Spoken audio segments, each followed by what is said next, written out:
Nshuti bakunzi b'amakuru icyogajuru cya Nyungwe Satellite Channel kuri itariki ya 16 z'ukwezi kwa kabiri umwaka wa 2021 twongeye kugaruka mu makuru yacu, amakuru tubagezaho biciye kuri chaîne Nyungwe Satellite Channel. Kuba cyugurura iyi chaîne bwa mbere turabasaba gukora subscribe kugira ngo amakuru yacu ajye bageraho mu buryo bubangutse, no gukanda aho hatukura handitse subscribe ku bakoresha icyongereza cyangwa handitse s'abonner ku bakoresha igifaransa, ubundi ukanyeganyeza aho kazogera kaza amakuru yacu tucyatereka kuri chaîne akabageraho ku buryo bubangutse. Ku basanzwe kandi badukurikirana turabashimira ku bitekerezo ndetse n'inkunga mugenda muduha ku bibazo bimwe na bimwe mugenda mudushyikiriza. Turongera kubasaba gukora share cyangwa se musangiza abandi ibi biganiro kugira ngo bibagereho bamenye amakuru yo hirya no hino, by'umwihariko ku Rwanda, amakuru y'u Rwanda igihugu cyacu. Kandi twongera tubibutsa yuko abakeneye kumenya ibindi biganiro biri kuri iyi chaîne, ku biganiro byacu biri kuri iyi chaîne bindi, urashobora kwandika muri YouTube ahagenewe recherche cyangwa se research, ukandikamo ijambo Nyungwe Satellite Channel. Ibiganiro byacu byose tumaze gushyira kuri iyi chaîne bita byigaragaza. Urashobora rero kubireba uciye muri iyo nzira. Hatinze rero mu magambo, ngira tutangire twinjire mu ijambo nyamukuru ry'uyu munsi. Amakuru yacu y'uyu munsi ari buze kwibanda ku ijambo rimwe gusa cyangwa se ku ngingo imwe yonyine. Iyo ngingo ikabishingiye ku ifatwa ry'umubyeyi irya Mugwiza Idamange Yvonne. Ingingo turi buze kuganiraho ikabigira iti Idamange ijwi ry'impanda, FPR ntiyumva imbuzi. Uyu Idamange ni umubyeyi usanzwe atuye mu mujyi wa Kigali mu karere ka Gasabo mu murenge wa Kimironko. Kuri iyi tariki rero ku mugoroba w'itariki ya 15 akaba yaraye afashwe na polisi agafungwa. Ibyo bikaba bishingiye ku birego bimwe aregwa, cyane cyane yuko muri iyi minsi amaze iminsi yumvikana ku biganiro ahitisha kuri chaîne ya YouTube, ibiganiro bigaragaza ukuri kw'ibibera cyangwa se ku butegetsi bwa FPR. Ndavuga ukuri ubwo hari abandi bashobora kuba babibona nkaho atari ukuri, cyane cyane kuba yatawe muri yombi cyangwa se kuba yafashwe na polisi kuri ibyo. Ariko ku rwange ruhande cyangwa se kuri intego y'iki kiganiro, turashaka gusesengurira hamwe bimwe mu byo yagiye avuga bigaragaza ukuri kw'ibiriho, ariko nanone leta ya FPR ikaba yo ibibona ukundi kuntu. Mu biganiro byacu byabanje twagiye tubereka uburyo FPR yanize abanyarwanda ibimijambo ndetse ibategeka kubaho nk'uko yo ibyumva, aho kugira ngo yumve ibitekerezo by'abanyarwanda, ahubwo yo ikabatsindagiramo ibyayo. Ubwo muri demokarasi kandi ariyo ivuga yuko yarwanye intambara yo kwibohoza ariyo iharanira, ari uko ubutegetsi bushyirwaho n'abaturage kandi bugakorera abaturage. Ubutegetsi rero butumva ijwi ry'abaturage, icyo gihe ntabwo buba bukiri ubutegetsi bw'abaturage, ubwo nibwo butegetsi bwitwa ubutegetsi bw'igitugu. Ni nayo mpamvu iyo ugerageje kuvuga uti ubutegetsi bwa FPR n'ubutegetsi bw'igitugu, icyo gihe nanone bikubera icyaha rero gisa nk'icyo ngicyo, nacyo nanone cyageze kuri Idamange kubera ibyo yashoboye kugaragaza ku kuri kwa FPR, aho kugira ngo FPR imwumve, aho kugira ngo FPR yumve imbuzi cyangwa se ibitekerezo by'abanyarwanda, ahubwo ihitamo kumuta muri yombi. Idamange si wa mbere atawe muri yombi kubera ibitekerezo bye cyangwa se kugaragaza impungenge n'ibibazo byugarije abanyarwanda. Hari benshi cyane babohewe mu magereza atandukanye, hari abandi bagiye baburirwa irengero, hari abandi bashyizwe mu magereza atazwi, amasafe house n'ibindi. Ibyo byose bigaragaza mu by'ukuri ukuri kwa FPR, ariko ntabwo yo ishaka kumva ukuri kw'abanyarwanda, ahubwo yahisemo kugendera ku butegetsi bw'igitugu nyine.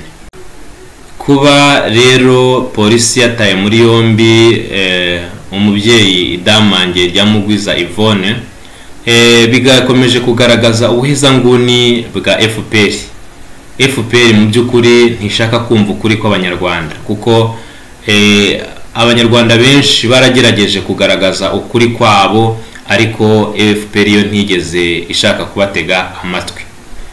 Ndetse ibyo byose bigaragarira kuva mu ntangiriro zayo, cyangwa se ibyo bigaragaza mu by'ukuri umugambi wayo. FPR ishoza intambara mu Rwanda muri 1990 yari iri mu mishyikirano na leta ya Habyarimana yo kugira ngo bashobore kuba bataha nk'impunzi zari hanze.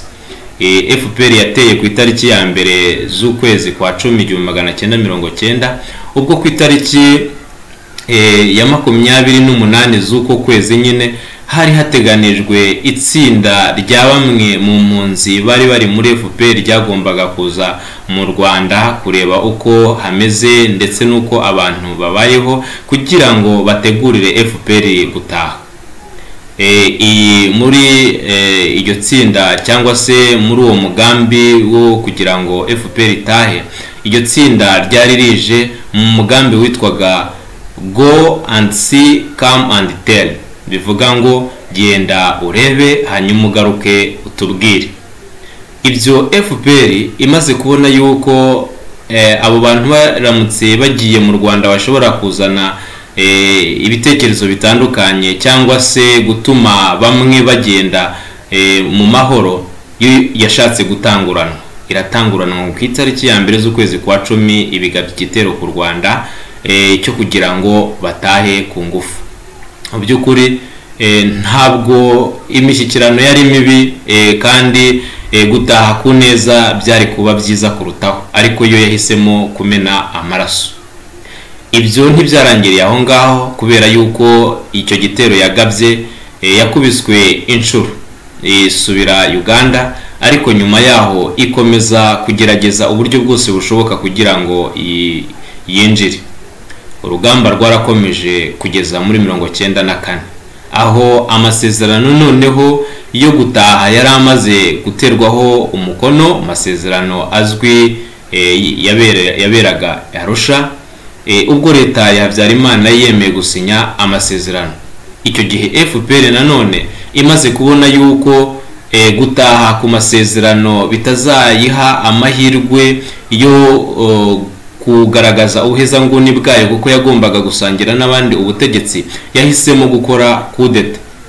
Iyo mvuze ahangaha kudeta, abantu bamwe bari buze kunyumva mu buryo butandukanye, ariko igikorwa cyakozwe ku itariki ya 6 z'ukwezi kwa 4 1994 cyo guhanura indege yari itwaye perezida w'u Rwanda Juvenal Habyarimana ndetse na mugenzi we w'u Burundi Cyprien Ntaryamira n'abandi bari kumwe nabo muri iyo ndege, ni igikorwa cy'ubwiyahuzi, ni kudeta mu by'ukuri igaragara.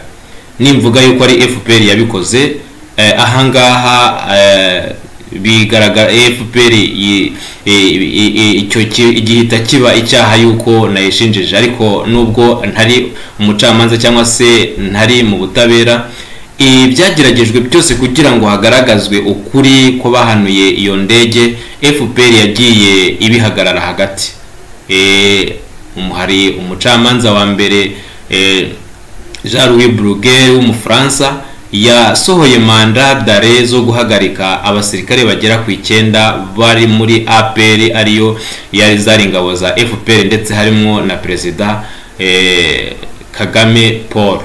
Ibyo byabaye intambara. FPR yakoze uburyo bwose bushoboka kugira ngo urwo rubanza rutaba, kugeza n'uyu munsi ubu rwarahagaritswe. Uwundi mucamanza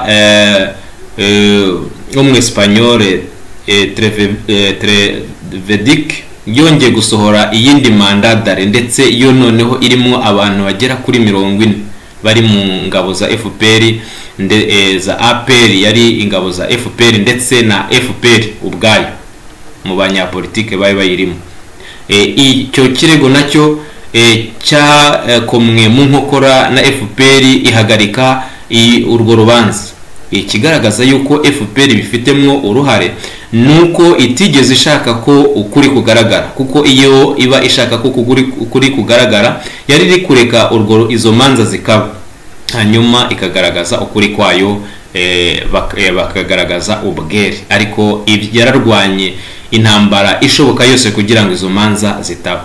Ikindi cya gatatu, urukiko mpanabyaha mpuzamahanga rwashyiriweho u Rwanda TPR rwakorera Arusha, ku mucamanza kuri procureur wa mukuru ubwo yashakaga gukora ankete, ubwo yakora ankete akurikiranye ibyaha ndetse n'abagize uruhare muri jenoside yo muri 1994, ubwo hakurikiranwa abari mu butegetsi bwa Habyarimana gusa. Yamaze kubona yuko nyuma yo kwegeranya gukora ibyegeranyo bitandukanye, yari amaze kubona yuko mu ngabo za FPR ndetse no mu bari bagize FPR harimo abagize uruhare. Icyo gihe yatangaje yuko agiye gushyikiriza ababijejwe urutonde rw'abantu bo muri FPR nabo bakabazwa ibyo bakoze muri jenoside. Ariko ibyo FPR yabyitambitsemo, irwana intambara ikomeye, ibuza yuko urwo rukiko rukurikirana abantu bo muri FPR, bituma ndetse n'uwo procureur yirukanwa kuri ako kazi. Ibyo byose nibigaragaza igihamya yuko FPR yakomeje kwitambika mu buryo bwose bushoboka bwatuma abanyarwanda bagira ubutabera, cyangwa se byatuma abanyarwanda babona ukuri ku byabaye. Bityo ikomeza kuyoboza inkoni y'icyuma abanyarwanda, ikica igakiza kugeza n'uyu munsi ntishaka kumva. Kudashaka kumva ukuri, FPR yakomeje gushyiraho ibirego bitandukanye, cyane cyane ku Bahutu, igaragaza yuko ari abajenosideri, ari bo bakoze jenoside, ari nabo bayiteguye, nubwo nta muntu wo muri leta ya Habyarimana cyangwa se mu baregwa yuko baba barateguye jenoside wari wagaragara mu bucamanza cyangwa se ngo agire aho yagaragaza ikimenyetso cy'uko yaba yarateguwe. Ariko ku ruhande rwa FPR amaze kugaragara abantu batandukanye bemeza yuko FPR yateguye jenoside ndetse ikayishyira no mu bikorwa. Ibyo bivugwa n'abantu batageze mu rukiko. Igihe baramuka bageze mu rukiko noneho urumva yuko bavuga ibirenze ibyo. Aho twavuga nka Dr Rudasingwa, uwo yari umuntu mukadere ukomeye cyane muri FPR. Twavuga umusirikare watangaje bwa mbere yuko Kagame na FPR aribo batanze itegeko ryo guhanura indege ya Habyarimana, uwo bita Ruzibiza. Uwo amaze gutanga ndetse n'ubuhamya mu nkiko, FPR yakoze uburyo bushoboka bwose ndetse arapfa. Urupfu rwe sinamenya uwo narushyiraho, ariko kubera ubuhamya agenda agatanga ntabwo washidikanya yuko FPR yaba yarabigizemo uruhare, kuko iyo niyo ntego ya FPR, aho uwayihunze ari we wese aho ari imuhiga kugira ngo sinarondora abo yamaze kwica kandi nayo ubwayo ibyiyemerera.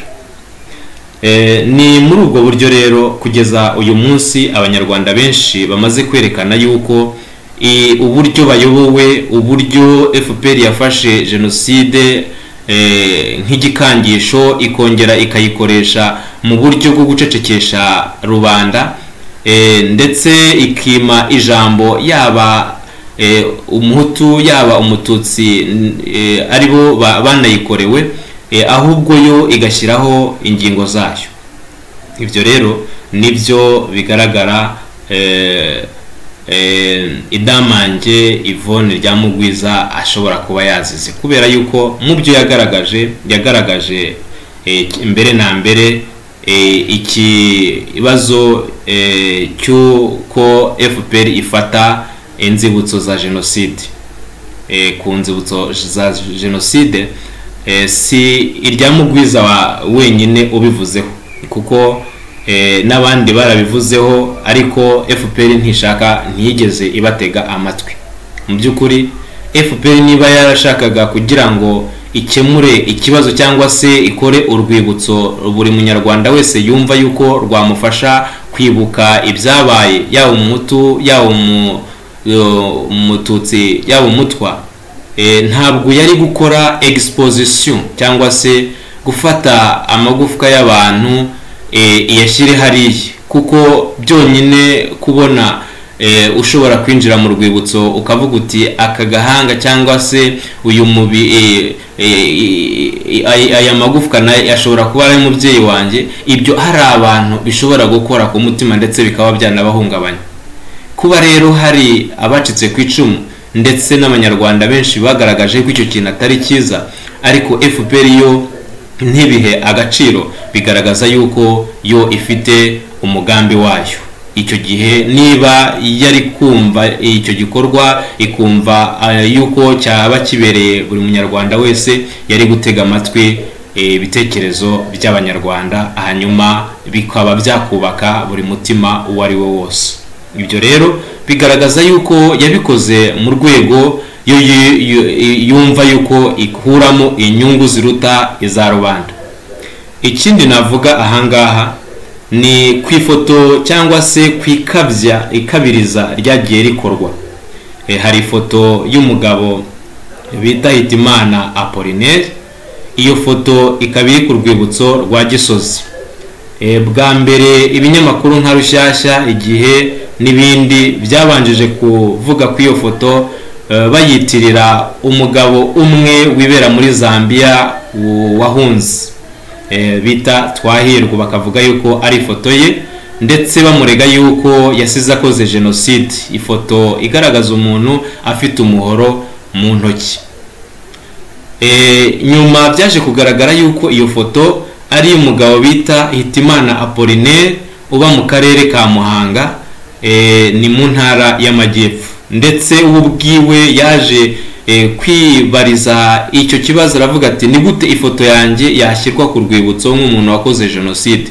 Ubwiyo foto yafotowe n'umunyamakuru w'ikinyamakuru cyo mu Burayi, ayifotora ahuye nawe mu nzira yigiriye mu bikorwa by'ubuhinzi, kuko ari umuhinzi mworozi. Ntigeze amufotora nk'umuntu agiye cyangwa se ari mu gikorwa cya jenoside, ariko iyo foto yitiriwe yuko ari igihe cya jenoside, ari interahamwe zari zirimo kwica abantu.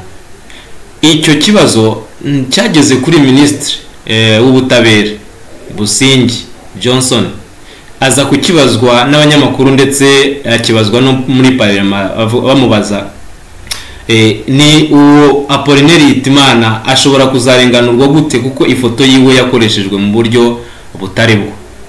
Busingye uwo Minisitiri ntiyigeze agira ikintu na kimwe asubiza, ahubwo yavuze ngo ababishinzwe nibo bazatanga igisubizo. None se ababishinzwe n'ibandi bagomba kurenganura uwo Hitimana Apollinaire? Igihe rero ubuyobozi butafite uburenganzira bwo kurenganura umuturage warenganijwe bene ako kageni, ibaze intimba uwo muturage afite. Niba rero bivuzwe yuko FPR ikoresha jenoside mu nyungu zayo itayikoresha mu nyungu z'abanyarwanda ntabwo ari ugupfobya jenoside. Icyo ntabwo cyagombye kuba ari icyaha. Ikindi Ryamugwiza yongeye kuvuga mu kiganiro yakoze bwa nyuma mbere yuko afatwa, yagaragaje yuko kuba abanyarwanda badashobora kugira ijambo, kuba abanyarwanda bavuga ariko ntihagire ushobora kubumva, kuba abanyarwanda babayeho mu bukene ariko badashobora kugira uwo batakira cyangwa se ngo bagaragaze ibitekerezo byabo. Yavuze ati tuyobowe n'agatsiko k'abambuzi. Ibyo nabyo ntabwo ari uwa mbere abivuze. Evode Uwizeyimana ubu ni umusenateri ndetse yabanje kuba na ministre. Ibyo nawe yarabivuze, abivuga icyo gihe ari hanze, ariko FPR yamuhembye kuza akaba ministre ubu ndetse n'umusenateri. Numva yuko rero nka Ryamugwiza avuze ibyo ngibyo ntabwo yagombye guhembwa prezo, ahubwo nawe bagombye kumuha ubuministre kuko yagaragaje mu by'ukuri icyo FPR ari cyo. Ubwo Evode Uwizeyimana nawe yahembwe uwo mwanya cyangwa se bakamuha n'ikirenze cyo. Niyo mpamvu rero kuba FPR idashobora kumva imbuzi z'abanyarwanda ahubwo igahitamo kubanigira mu menshi, mu by'ukuri ntabwo isurira abanyarwanda amahoro. Kuba Ryamugwiza afunzwe siwe wa mbere. Hari uwitwa Barafinda Sekikubo Fred yaravuzwe cyane ndetse nawe avuga byinshi ku bijyaniranye n'ubutegetsi bwa FPR. Yagerageje kuyiburira ndetse yagerageza no gushaka gutanga kandidatire ku mwanya wa perezida, ariko bamubera ibamba kugeza ubwo bavuze yuko afite indwara yo mu mutwe bamujyana Indera. Kugeza n'uyu munsi ahabwa itegeko cyangwa se hashyirwaho itegeko ry'uko nta munyamakuru afite uburenganzira bwo kongera kumuvugisha. Ibyo byonyine no guhohotera uburenganzira bwa muntu. Igihe rero abanyarwanda bavuze bati FPR irahohotera uburenganzira bwa muntu ndetse amahanga n'imiryango itandukanye mpuzamahanga bikagaragaza yuko FPR ihohotera uburenganzira bwa muntu, ibyo ntishaka kubyumva. Ikindi cya kabiri ku bijyananye ni kutumva imbuzi cyangwa se icyo abanyarwanda basaba, hari uwitwa Karasira yavuze kenshi, agaragaza ibyo FPR ikora, ariko icyo yahisemo ni ikihe? Yamwirukanye ku kazi kugeza n'uyu munsi, imubuza n'uburenganzira bwe bwo kuba yafata pasiporo kugira ngo abe yasohoka mu gihugu. No kuvuga ngo abaye mu gihugu ari imfungwa. Tuvuze abandi bashoboye kugira ibyo bagaragaza ku mitegekere FPR ariko bakabizira, twavuga intwari mutagatifu Kizito Mihigo kubera kuririmba ijambo rimwe gusa, kubera ko yagaragaje yuko ndi umunyarwanda ikwiriye kubanzirizwa na ndi umuntu, kubera yuko FPR ishaka kugaragaza ubunyarwanda kuruta kugaragaza ubumuntu. Niba itihanganira umuntu cyangwa se idaha agaciro k'ubuzima bw'umuntu yica uko yishakiye, kuvuga ngo ndi umunyarwanda itubaha ubumuntu, nta kintu biba bimaze. Ibyo byamutaye mu mbuto ndetse bimugeza no ku rupfu. Aba bose rero ni icyitegererezo cy'abantu bagiye mvuge ngo bahowe Imana cyangwa se bahowe ukuri kwabo cyangwa se bahowe ukuri kw'abanyarwanda. Kugeza n'uyu munsi rero FPR ntatega amatwi na rimwe abanyarwanda. Tugarutse ku kibazo kijyaniranye na jenoside, uburyo FPR yaba yikoresha cyangwa se iyikoresha mu rwego rw'ubucuruzi, niba bivugwa n'abanyarwanda batandukanye, FPR yagombye kwicara ikabaza abanyarwanda iti mbe burya ibyo twakoze byaba ari byo cyangwa se byo? Kuko imishinga itabyara inyungu cyangwa se igihombo mu leta FPR ntabwo ari uwa jenoside wonyine gusa, kubera yuko hari n'iyindi yagiye igaragara yuko itabereye abanyarwanda, rimwe na rimwe FPR kisubiraho. Natanga nk'urugero ahangaha, ku batekinisiye ba FPR bakora amakosa mu bijyaniranye ni ubuhanga cyangwa se mu muco nyarwanda. Mu kuva mu mwaka w'1981 hari itegeko rigenga imyandikire y'Ikinyarwanda. Iryo tegeko ryari rizwi ku itegeko rya Nsekarije kubera yuko muri uwo mwaka w'1981 ari we warisinye akiri ari minisitiri. Mu mwaka w'2016 na 14 murambabarira, iryo tegeko ryasubiwemo n'abatekinisiye ba FPR bararihindura, bongera bakora irindi, bazana iyindi imyandikire y'Ikinyarwanda. Ariko iryo tegeko nyuma y'imyaka 6 gusa ryavuzweho amagambo menshi, ndetse abanyarwanda benshi bibagaragaza yuko atari Ikinyarwanda noneho ahubwo ari Ikinyamurenge. Nibwo muri uyu mwaka wa 2020 ubwo Bamporiki yageraga muri minisiteri ifite inshingano ho indimi, byatangiye guhinduka, ndetse bigaragara yuko iryo tegeko ryashyizweho mu mwaka wa 2014 ryaba ryaratesheje agaciro Ikinyarwanda, ndetse rigatuma abana b'u Rwanda bize ayo mategeko cyangwa se iyo myandikire baba bararozwe, bityo bigatuma Ikinyarwanda gitakaza agaciro. Ibyo rero bigaragaza abatekinisiye babi cyangwa se badafite ubunararibonye cyangwa se batarebera abanyarwanda ahubwo barebera agatsiko muri make. Kugeza n'uyu munsi iryo tegeko ryarahagaritswe, ahubwo bisaba ko hakurikizwa iryo tegeko rimaze imyaka irenga 30, hanyuma hakwigwa ubundi buryo bwo myandikire cyangwa se bwo gushyiraho irindi tegeko ryagenga imyandikire y'ururimi rw'Ikinyarwanda. Ikindi nashobora kuvuga ni kijyaniranye na politiki ya Ndi Umunyarwanda. Iyo politiki yazanywe na Bamporiki hamwe na Rucago, isaba abahutu gusaba imbabazi muri rusange, yaba ari uruhinja, yaba ari uwavutse ejo cyangwa se ejo bundi, yaba ari umusaza cyangwa se usheshe akanguhe. Icyo ni kigaragaza mu by'ukuri abatekinisiye babi batarebera abanyarwanda muri rusange, ahubwo barebera agatsiko ku nyungu zabo abanyarwanda tutamenya icyo ziba zigamije. Ariko ugerageje kugaragaza yuko ibyo bitagenda neza, agahembwa urupfu, abandi bagahembwa gutabwa mu mvuto, abandi bagahembwa kuburirwa irengero. Niyo mpamvu rero kuba aya mategeko yaragiye ashyirwaho, ariko bikagaragara yuko ari amategeko abangamiye umuco nyarwanda ndetse abangamiye abanyarwanda, ndetse bikaba ngombwa yuko byahinduka. Ndetse twashimira leta FPR yabonye yuko iryo tegeko nk'iry'ururimi ridakwiriye, ndetse ni Ndi Umunyarwanda nayo ikongera ikagabanya umuvuduko wayo.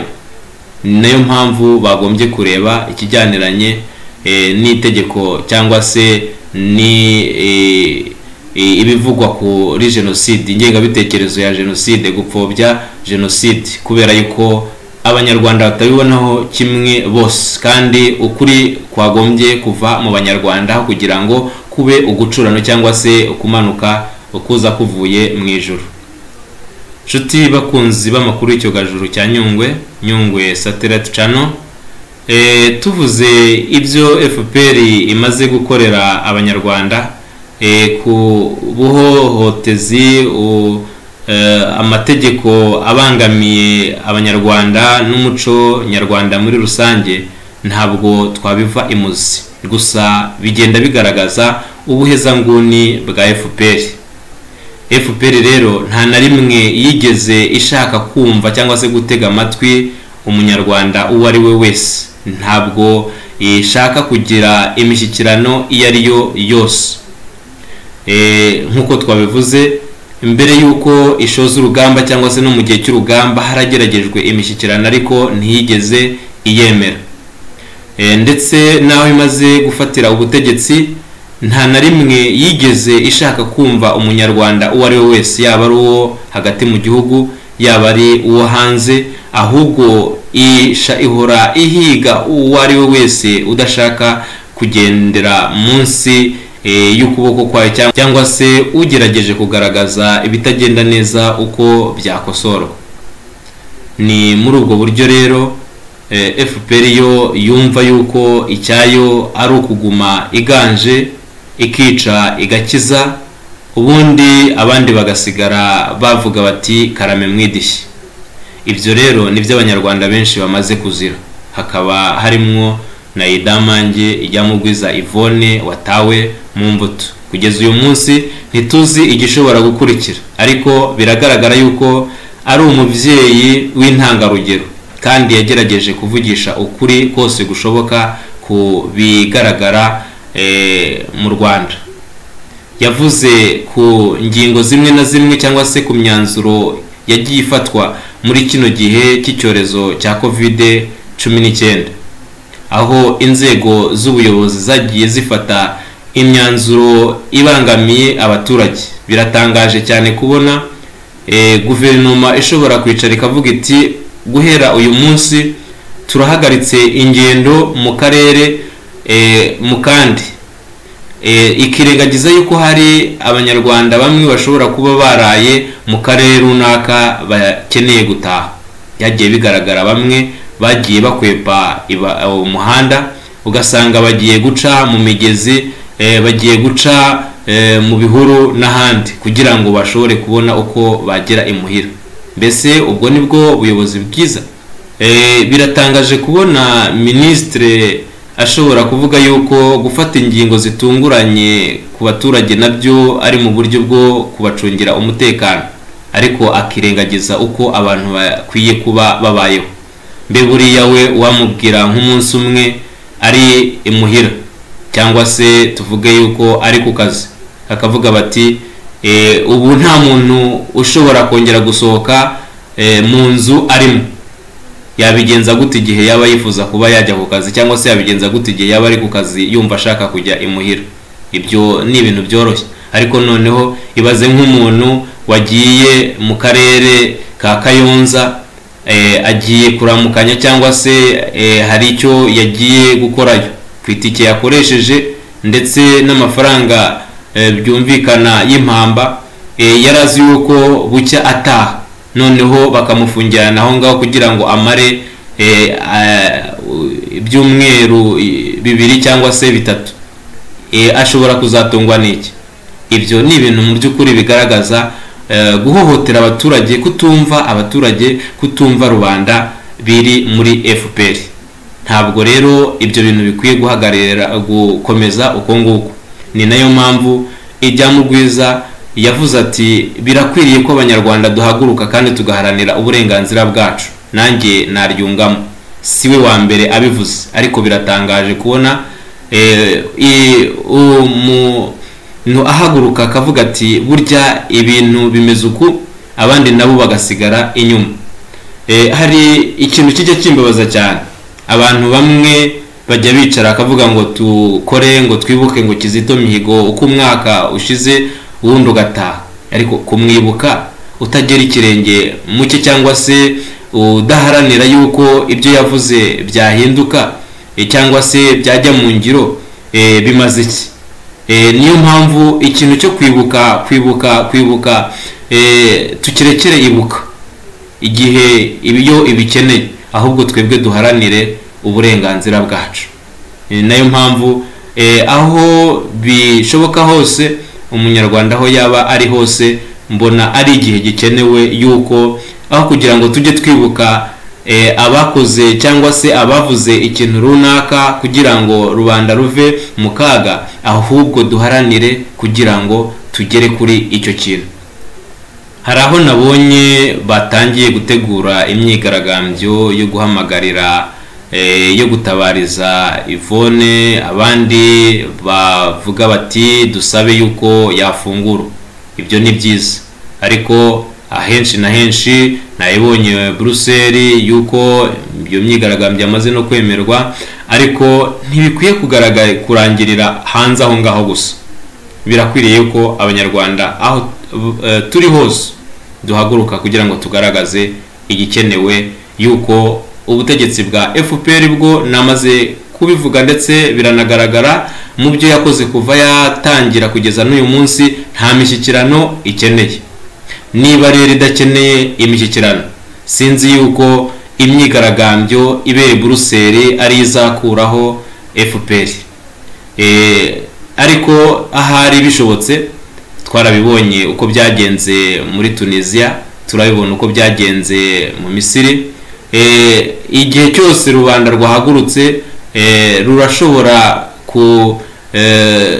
kwikuriraho ubutegetsi bugashyiraho ubwaro. Ariko nanone harakenewe abajya imbere iyo rubanda kandi bakagaragaza ingufu zishoboka. Kuri FPR amagambo nayo ubwayo yarabyivugiye yuko nta kintu avuze kugeza uyu munsi, ndetse tumaze iminsi tubagezaho inkuru za FRN yo yiyemeje gukoresha ingufu.